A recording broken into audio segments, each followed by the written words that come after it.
From whispered hauntings to bone-chilling encounters, these are the stories that refuse to be buried. Prepare yourselves, for we tread on the precipice of nightmares, where reality bends and the unseen takes form. Subscribe if you dare.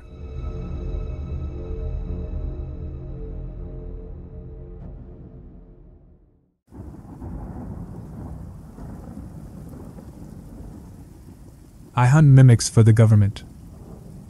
Posted by Christian Wallace. "What's the worst one you've seen?" Jacob asked, lying next to me with binoculars in hand. The young man had spent most of the trip moaning about the drizzly weather of mid-Wales, so it was good to hear him sound a little interested in the work. "Hard to say," I replied. "You know those big beach umbrellas?" "Yeah. I saw one of those get blown into a kid's birthday party once.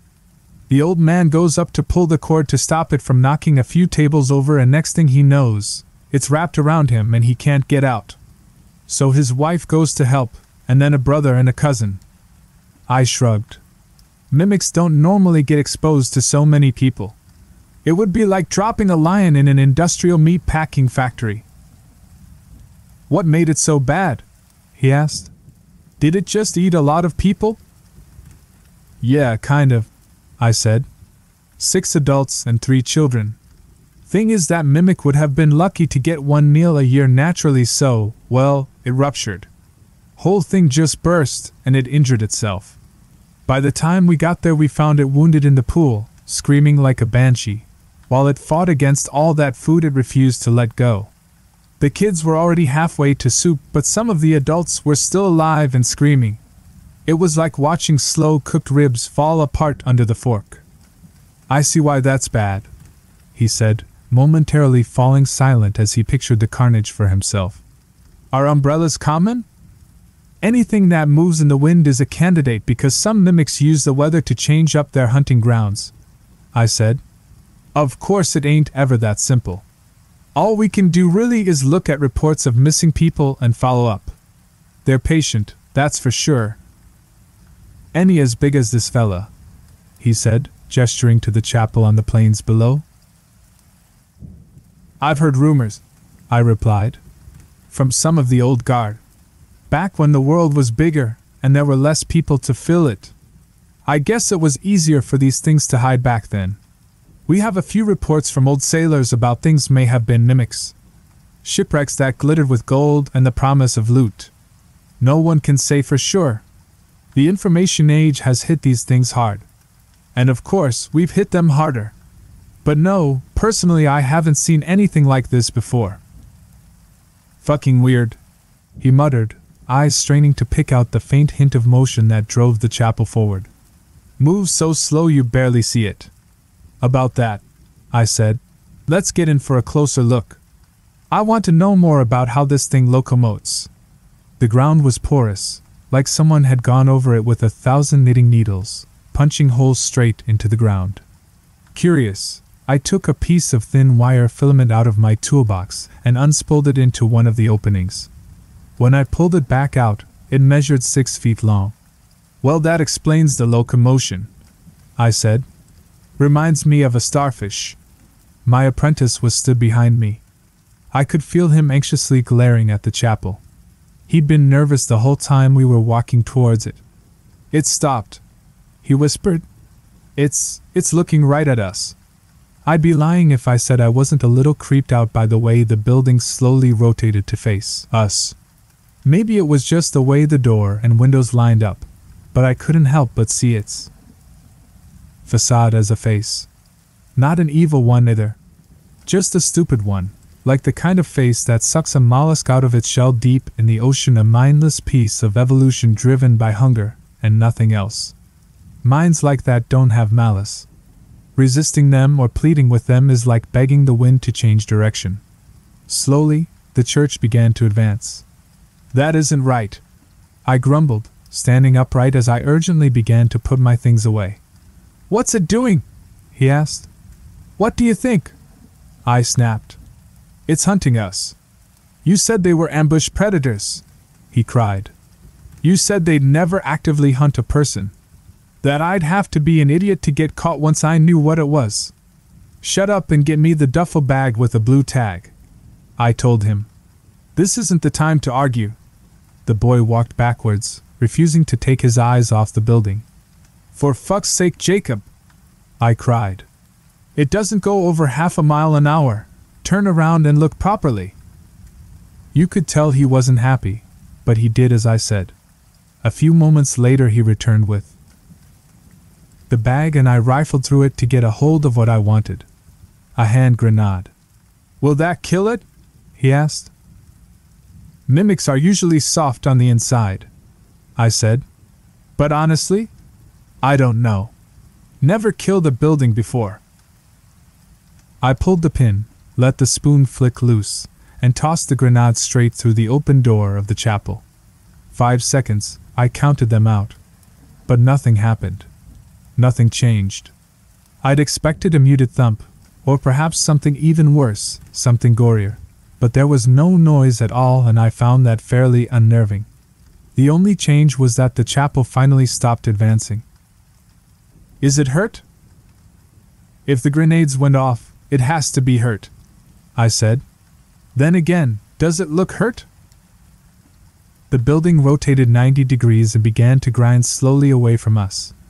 Behind me, Jacob began to whoop and cheer with joy. Take that, he cried. But I didn't feel so confident. It was unlikely we would lose the chapel and have to find it all over again. The Desert of Wales describes an enormous expanse of arid stony land, unsuitable for anything except grazing. It wasn't a literal desert. If anything, it never stopped raining. There just wasn't much around to see or do outside of a few lonely buildings and abandoned quarries. Most plant life consisted of hardy lichens and fuzzy moss along with dense thickets of bristling grass. It was hilly, for sure, but I didn't think we had to worry about a building sneaking up on us, so I didn't bother giving chase once the chapel moved away. Instead, I sent us walking north to a nearby campsite where a few hikers had first reported it eating all of their friends. Jacob was less inquisitive now. He hadn't liked seeing the chapel up close, and truth be told, neither did I. Most mimics I'd encountered were small. Estimates from other field agents like myself had them as typically no larger than 12 kilograms, subsisting on rats and mice and other vermin. They might nab a child here and there, and sometimes we'd get a real doozy like a carnivorous closet in some ancient B&B. But the tabletop game image of mimics was desperately overblown, and I'd never personally laid eyes on anything like that chapel slowly grinding its way towards us. Mimics weren't animals, and they weren't plants either, to see one move around like that. I didn't like it. The campsite, once we reached it, sure as shit didn't help. When I'd heard about the hikers, I figured they were tricked into going inside the building, but the broken tents and pulped remains told us otherwise. At least 2 people had been crushed during the night. I could see that clearly from the collection of canvas and pureed flesh that lay on the outskirts of the site. They were the first victims, I'd been told. Just like the tracks I'd seen before, their deaths had been achieved with what looked like thousands of knitting needles punching through rock and soil, and in this case, bone and muscle and fat and skin. They must have been sleeping, I decided, when the chapel simply rolled over them with glacial slowness. As for the others, that wasn't so simple. Tents were slashed and pulled apart. Bones, still pink and wet, lay scattered around the fire. This looked more like the work of a pack of dogs than a mimic, who usually left little behind except for bleached bones so clean you could mistake them for some kind of museum display. They must have tried to help each other, I said as I counted out the 5th ribcage. Like that story I told you about. That's the only way I've seen mimics rack up this kind of body count. They trap one guy and his friends come to help, and it just escalates. Most of them inject digestive enzymes like an arachnid. Sometimes that includes a few basic poisons that act on the nervous system. That could account for it, maybe? Jacob didn't respond, at least not to my question. I stayed crouched where I was for a few more minutes, staring at the carnage, before he spoke up. It crushed their skulls. What? Look, he replied, holding up a pile of bone chips in his cupped hands. Slowly, he let them all fall through the cracks in his fingers like sand until a few larger pieces remained. He took one and passed it over, and I instantly recognized the bridge of a nose. They're all here. It crushed them, practically ground them into powder. All in one place as well. It's almost ritualistic. No, it's not, I replied. Mimics don't do that. They don't think, and they sure as shit don't do rituals. So how do they know what to imitate? Come on, I snapped. Let's get back to the car. You didn't answer my question, he said, and I could tell he'd been working up the courage to challenge me on this for the last hour of the hike. What question? How do mimics know what to imitate? He asked. Well, they don't reproduce, if that's what you mean. What do you mean they don't reproduce? They don't fuck. They don't lay eggs. They don't even grow or gain weight after feeding. They're not animals, so they don't reproduce. On top of that, we have records of things that weren't mimics becoming mimics, I replied. A car, for one. There was a closet in the London Natural History Museum that was most definitely not a mimic on the July 9th, 1991, but which still proceeded to eat 3 janitors by the 13th of August that same year. There was a brief moment of silence before Jacob's voice suddenly rang out across the windswept plain. What? He cried. Are you telling me these things just appear? Don't know, I shrugged. Not my job to know. That's a different department. But yeah. Things, everyday things can, apparently, just turn into mimics. So like what? My backpack could become a mimic? At any time? Maybe, I replied. What you should be worried about is so can your dog. So can you. It's rare, but it can happen. Sometimes they don't even know. It just boom. It just happens. You wake up and your wife isn't there and you don't know why. But you suddenly have a funny-looking scare on your chest and your tummy won't stop rumbling. I think we have 3 in containment at the moment. One of them swears someone did it to him. Is he lying? Deluded? Who knows?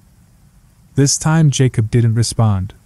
We walked the rest of the trail in silence while he wrestled with the implication of what he'd just learned. There is, at any time, probably less than 50 mimics in existence, but once you realize that there's nothing stopping one from popping up in your cereal box, or taking over your car or your bed, yeah, it can get a little tough to sleep at night.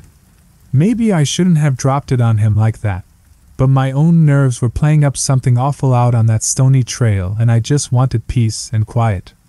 Already the sun was starting to dip, and the sky was full of graying clouds. We'd enjoyed some fairly decent weather so far, but now it looked like our luck was running out, and for some reason, I didn't much fancy seeing that damn church coming at us while hidden behind the night and a slate of gray drizzle. Instead, I focused on settling down for the night in that kitschy little bed and breakfast we'd scouted on our way up. Sure, we had a long drive ahead of us, but I was thankful the walking part of the day was over. Oh, how wrong I was. At first I thought we'd reached the wrong patch of gravel because, as I crested the hill, I quickly noticed that there was no sign of my car's roof. But no, I realized, the trail was recognizable. That tree in the distance was the same one I'd made a note of when we parked up. Has the car been stolen? I wondered incredulously. Surely not in a place so remote? As my legs carried me further, and the rest of the lot came into view, I soon realized the answer was somehow even stranger. My car had been crushed flat. Pulverized might be the better word. It looked more like a stain on the ground than a 4-ton pickup truck. A better account would be to say that it had been picked apart by 1,000 tiny ice picks until its footprint was nearly as big as an 18-wheeler. It was so bizarre that Jacob looked down at it for a few moments before asking, "Where's the truck?" "That clever fuck," I muttered, not quite sure of how to answer.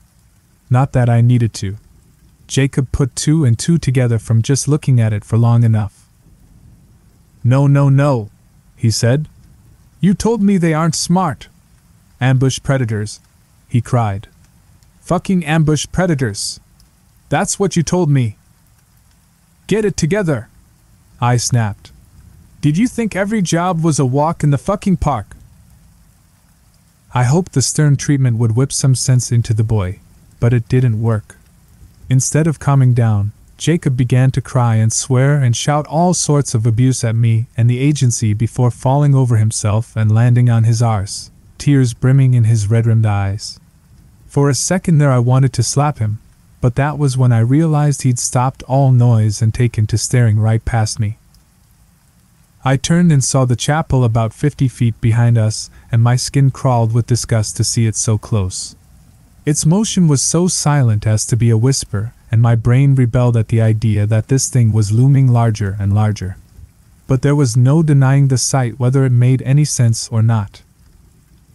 I grabbed Jacob by the collar and hauled him to his feet, even as he sobbed.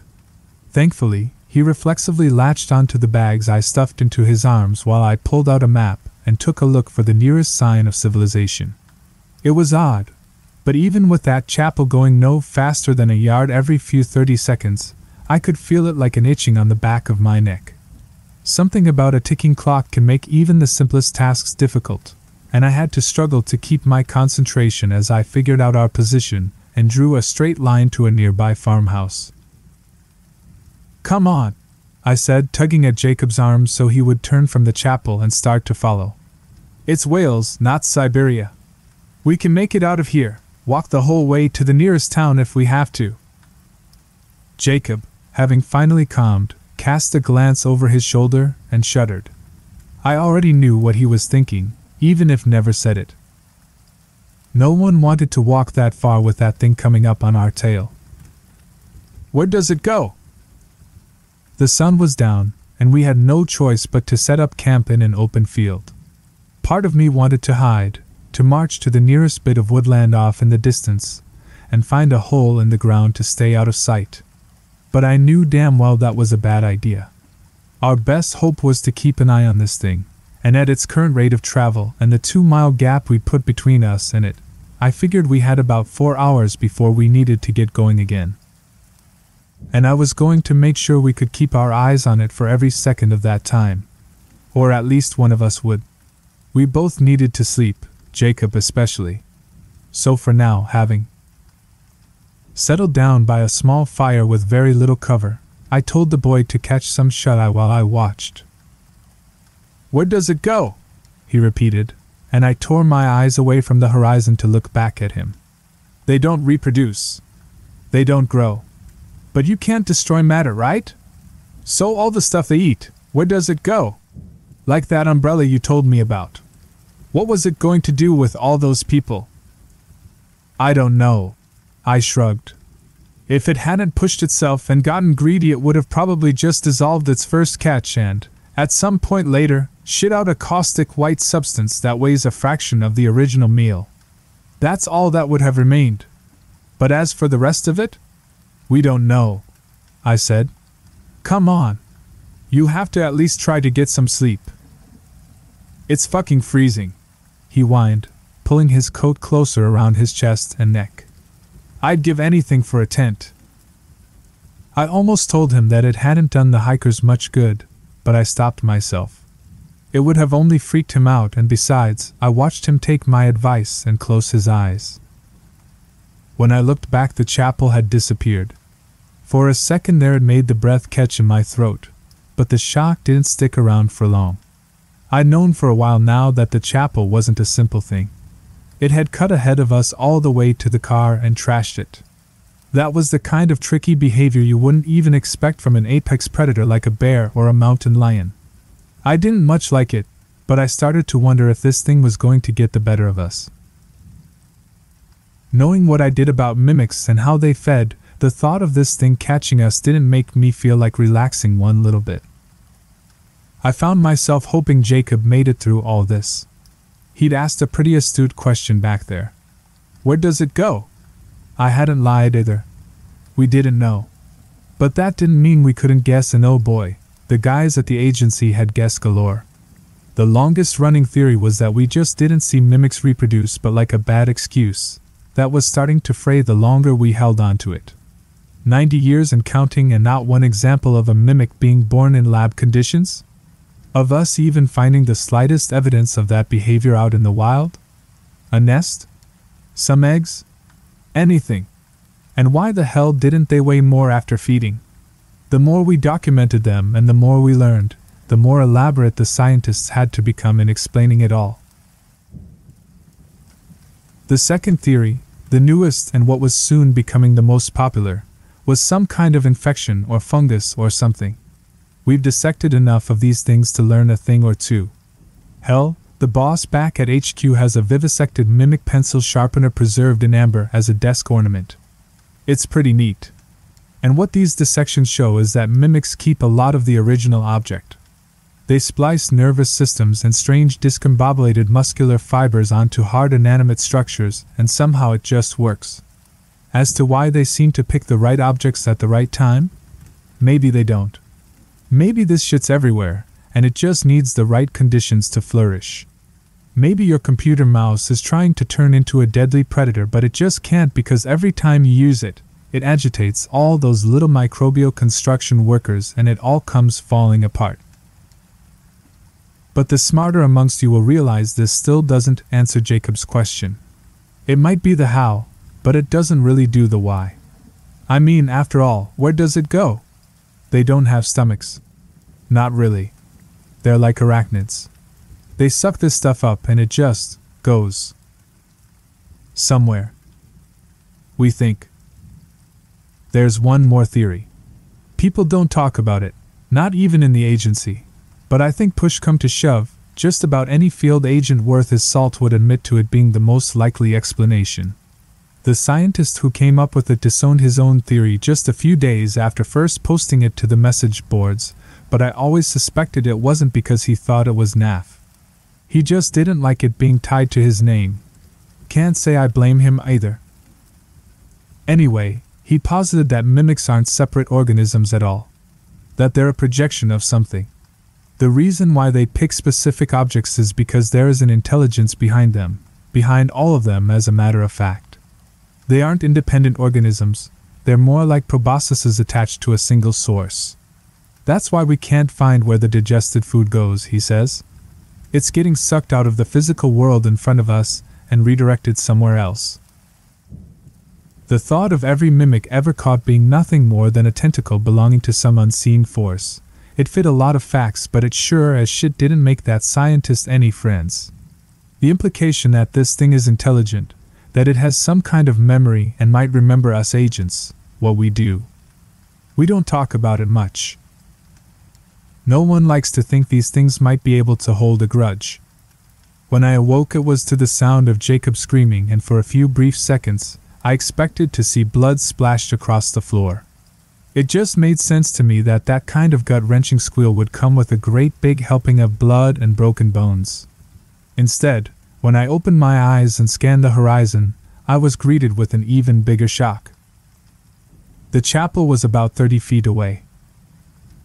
I threw myself onto my feet and suppressed the feeling of revulsion that swept over me. Letting that thing get so close. God, I felt like I'd woken up to a big fat hairy tarantula crawling right towards my mouth. All I had to survive were my wits and my senses, and I'd practically thrown both away by letting myself fall asleep without first waking Jacob to stay on watch. Still, no use giving into hysteria, I decided. I stood where I was and caught my breath and calmed down, even as the chapel continued to grind towards us. Up close, that thing was almost grotesque. I don't know how to put it except that it was messy. The thatch roof was frayed and peeling, and every whitewashed brick looked somehow misplaced. The building itself was easily 400 years old and must have predated silly ideas like blueprints and architecture. It was surely cobbled together piecemeal by rural villagers centuries ago until some other force had animated it. Its many arching windows reminded me of the clustered black eyes of a spider, lacking any sign of symmetry and intelligent thought. It was stupid, but it really did make me think of something pulled out of the ocean trenches, like a venomous little anemone. Even as I looked up close at last, I could see the slightest hint of pulsating webbing behind the dusty stained glass. Veins, perhaps, used to pump blood around this impossible creature. Behind me, Jacob was hyperventilating, but at least his crying had stopped. Without me telling him, he started to reach down and grab his bags off the floor, which was good. As much of a disaster as this trip was turning out to be, at least he'd bounced back after his first freak out. "Throw me that bag," I said, pointing to the duffel he held in his hand. He did, and I reached in to take out yet another grenade. This time the chapel did not stop. I considered throwing the explosive anyway, trying to hurl it straight through one of the windows now the door was shut. But our supplies weren't infinite. And it's not like it made a difference last time. "I don't understand," Jacob cried. "It stopped last time. It was scared. What's changed?" "I don't think it was ever scared," I said, snatching my things up from the floor as the chapel came closer with every second. "We might be able to keep ahead of it now, but it's a long hike to the nearest farmhouse." "Come on," I added sternly. "If we're quick, we'll get there before nightfall." "Jacob," I said, nudging him with my elbow and gesturing to the nearby cliff. The stepped rocks made for a surface that was close to vertical, but which could easily be clambered over, one, by a person without any gear. "What do you think?" He glanced over at the chapel that trailed relentlessly behind us. It had not stopped for 3 hours, and neither had we, and while we could not be sure of exact measurements, I was certain that slowly, maybe at no more than an inch per hour, the distance was closing. "I feel like I need a break, even if just for a few minutes, to clear my head. If it forces that thing to reroute and buy us time to catch our breath, it's worth it," he replied. "I agree," I said, stepping off the trail and heading towards the cliff. Both Jacob and the chapel followed. Any other time in my life and I would have looked at a series of 5-foot climbs as nothing to worry about. Scaling fences and gates is part of the job, and while I'm hardly an athlete, I'm not out of shape either. But something about stopping to gauge the distance, and then awkwardly pushing myself up one elbow at a time, slowing down felt risky, and coming to a complete stop to climb a vertical distance felt outright crazy. I just had to hope it would all pay off in the end. Jacob caught up with me quick enough on the first little step. Without taking even so much as a breath, we both grabbed a hold of the next ledge and began to haul ourselves up. By that point I was sweating and very clearly out of breath, and Jacob wasn't faring much better, but we'd already climbed a good distance, and I couldn't resist the urge to look back and see how the chapel would handle our diversion. I wished I hadn't. The chapel didn't even slow. It scaled the first step as easily as it moved across open terrain. How it did it, I can't be sure. It lumbered the front of itself up at a 45-degree angle, and then slowly went all the way vertical. Unlike us, it did not stop at each ledge. The flat surface was too small to factor in for something that size. And unlike us, it didn't seem to find fighting gravity remotely difficult. For a moment there, I caught sight of its underneath and glimpsed a crawling mass of spidery legs that writhed over each other in an impossible swirl of glistening black. It repulsed me, like watching a starfish's 1,000 little suckers grope and fumble for purchase on a glass tank. Unlike Jacob, who had responded instantly to the chapel, I faltered as the thought of falling into that hive of clicking shapes paralyzed me with disgust. It didn't last long, but every foot of distance mattered. Our plan had backfired badly. The chapel had no issue with vertical surfaces, whereas we did. We had stumbled into one of the few scenarios where, if we weren't quick, that thing would quickly run us down. "Get your fucking ass going!" Jacob cried, and I snapped out of my mortal panic and rushed over to the next ledge. Without giving it too much thought, I threw my backpack away along with any other supplies I carried, and dragged myself up and over the stony outcrop.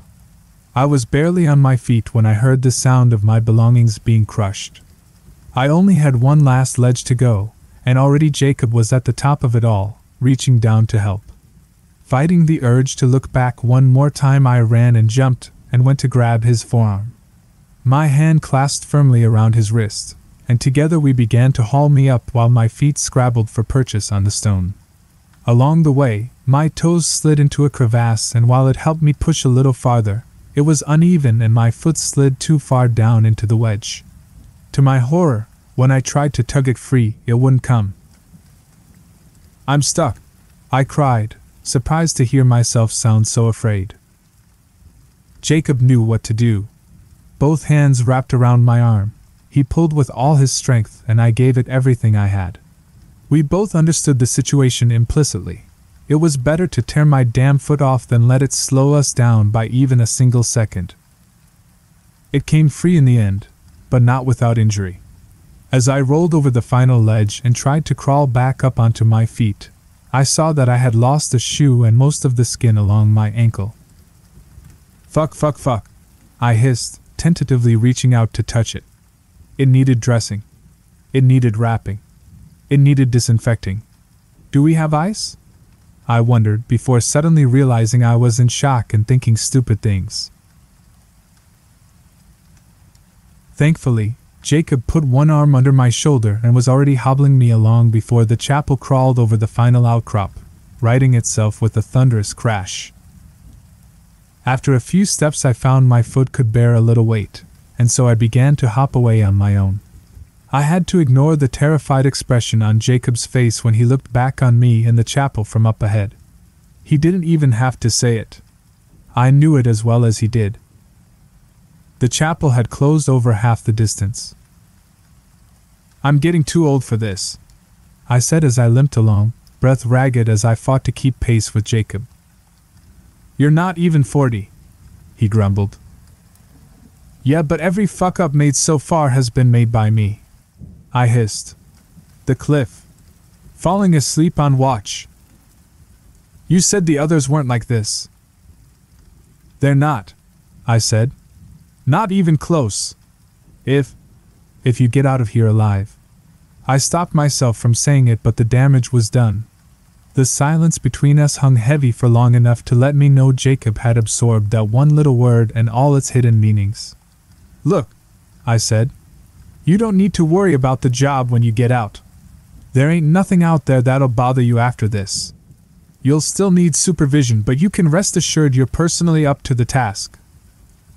So you'll give me a good reference?" "Fuck yes," I said. "Best of the best." I wanted to broach the topic of how Jacob would contact the agency on his own. What passcodes to use. What names to ask for. But I could see he was still stressed, so I didn't push it. As it was, Jacob kept drifting ahead of me. Sure, I was putting in a good effort, but at best I was only delaying the inevitable. Sooner or later I'd be caught, and it'd be best if the guy knew how to make arrangements all on his own. "Do you still have that grenade?" Jacob asked. Surprisingly, I did, having returned it to my pocket and not my bag. Probably not the smartest thing to do, I figured, but then again I might just prefer having a nasty accident instead of falling under that monster's tread. "Yeah," I said. "But it ain't gonna work, you know that, don't you? Whatever's in those doors, we can't touch it." "I'm not thinking about the doors." Jacob gestured to another rocky hill in the distance. "Another cliff," he said. "This one we'd have to go down. I know that thing went up nice and easy, but I mean, it must be unstable going down one, right?" "What are you thinking?" "I'm thinking that thing has vulnerable then when it's sliding down rock at a near 90-degree angle. We just need something to pry it loose." Going down a set of step cliffs was no easy feat with my bad ankle, but my urgency was such that I didn't mind basically falling the several feet down each one and landing on my hands and knees. It hurt like hell, and on the second one I knocked my head so hard I wanted to roll over and be sick. But it was better than the alternative, and even as I fumbled to reach the third, the chapel crested the highest ledge and its shadow fell across me. "You ready for this?" Jacob asked. He was stood up, grenade in hand, having waited anxiously for me to catch up 2 ledges down. "You said 5 seconds, right?" "Yeah, I'm ready," I said, like I was somehow impressive. My part in the plan involved crawling as hard and as fast as I could down each rocky step while hoping to hell I didn't kill myself. It was Jacob who had to wait until the chapel was as close as possible before plopping the live explosive on the shelf above and legging it just like me, hopefully avoiding any injury. Truth be told, calling it a plan might have been a little generous. But you have to understand, we hadn't been able to stop or even think for more than a few seconds at a time.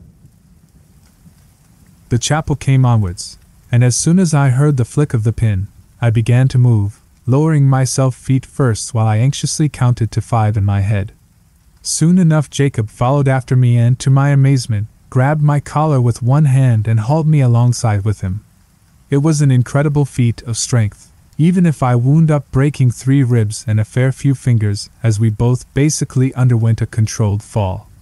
I can't say how far we got, or whether we were protected by the rocks or distance, or what. But after what felt like a painful eternity, there was a muffled thump, and we both looked up to see the chapel leaning forward at a strange angle. Shit!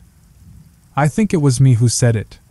From the looks of it, the plan had worked, and the enormous building had lost whatever grip it had on the stone, and was now beginning a headfirst plunge down the jagged rock face.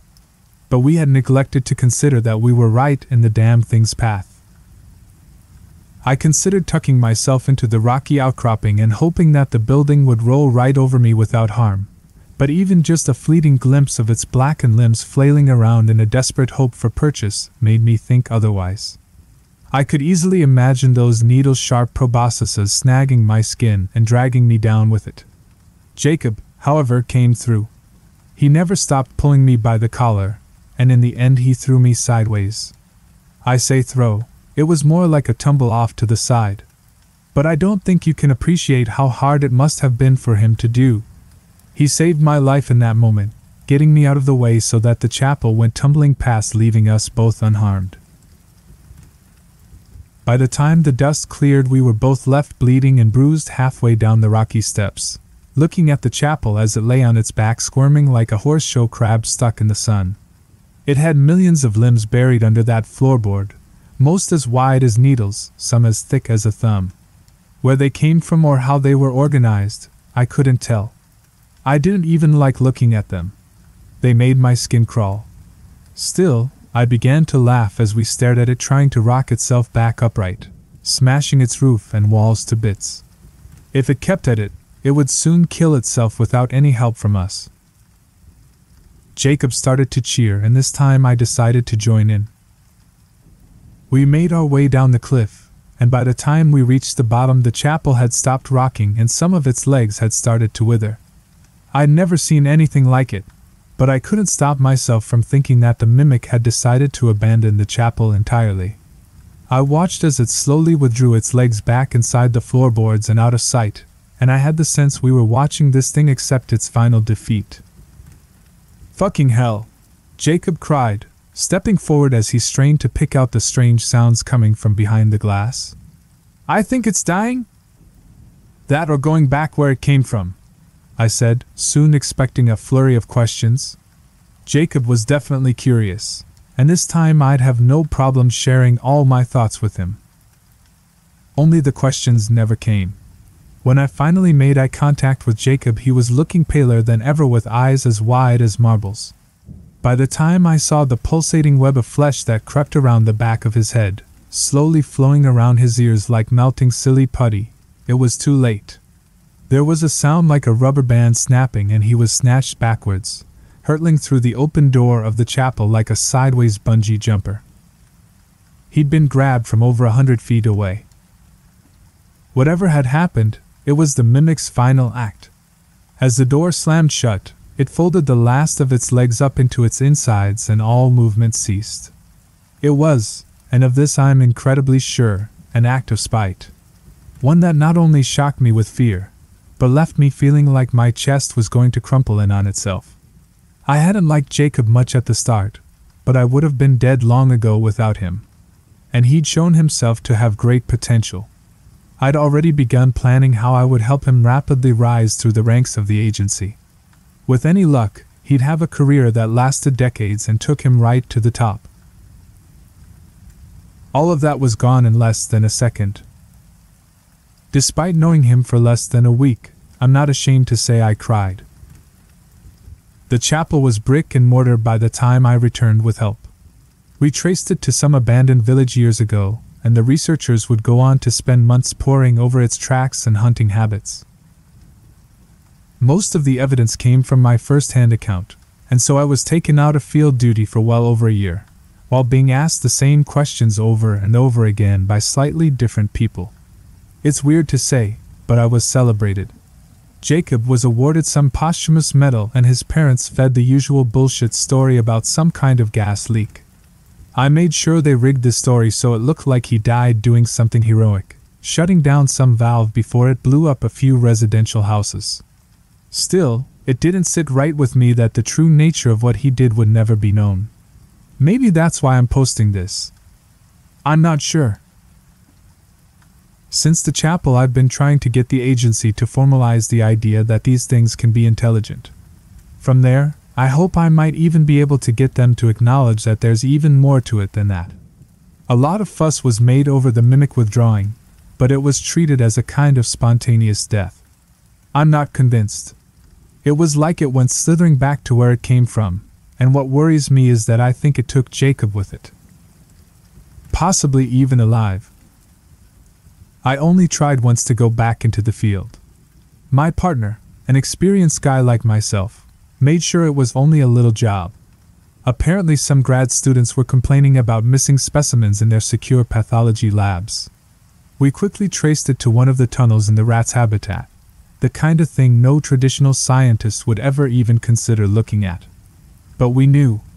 One glimpse at it, and the powdery white discharge all around it let us know. A simple job. Easy too. But it was the note I found, lying down in the matted sawdust and shit, that stayed with me. The handwriting was desperate, but I recognized it as Jacob's nonetheless. "It's not eating our flesh," it read, "but it still hurts so bad.